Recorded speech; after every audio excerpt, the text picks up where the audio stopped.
Europe 1. Les boulangers et fleuristes pourront-ils travailler ce 1er mai 2026 ? Sébastien Lecornu reçoit en ce moment le représentant à Matignon. Bonjour Arthur Delaborde. Bonjour à tous. Des annonces sont attendues puisque le Premier ministre a promis de trouver une solution après avoir repoussé une proposition de loi permettant d'élargir le travail le 1er mai. Oui, en repoussant ce texte porté par son camp visant à assouplir l'interdiction de travailler le 1er mai, Sébastien Lecornu a voulu apaiser le climat social, mais la manœuvre a provoqué de vives critiques de la droite, du RN, mais aussi au sein même de la Macronie jusqu'à Gabriel Attal. Alors, opération rattrapage aujourd'hui, le Premier ministre va tenter de refermer une séquence politique délicate et rassurer les professionnels. Selon des sources parlementaires, il devrait délivrer un message en 3 temps. D'abord une promesse, oui, le gouvernement veut légiférer, mais uniquement pour les boulangers, pâtissiers et les fleuristes. Problème, le calendrier, impossible d'adopter une loi avant le 1er mai 2026. La mesure devrait donc entrer en vigueur l'année prochaine.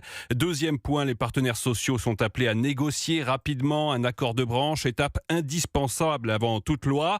Enfin, troisième signal attendu de la souplesse pour cette année. Devant les tribunaux, le gouvernement pourrait ne pas soutenir les sanctions infligées par les inspecteurs du travail en cas de contrôle. Pour rappel, la règle est stricte, 750 € d'amende par salarié non autorisé à travailler le 1er mai. Merci Arthur Delaborde du service politique d'Europe 1.